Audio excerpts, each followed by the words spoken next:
गरुडगमन तव चरणकमलमिह मनसि लसतु मम नित्यम्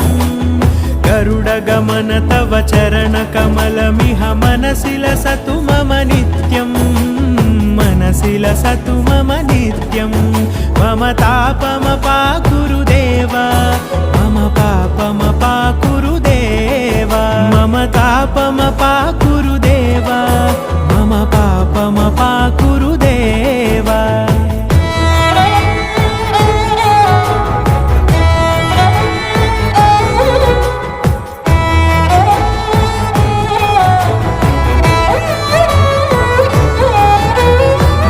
जनयन विधिन मुचिहरण मुख विबुध विनुत पद पद्मा जल जनयन विधिन मुचिहरण मुख विबुध विनुत पद पद्मा विबुध विनुत पद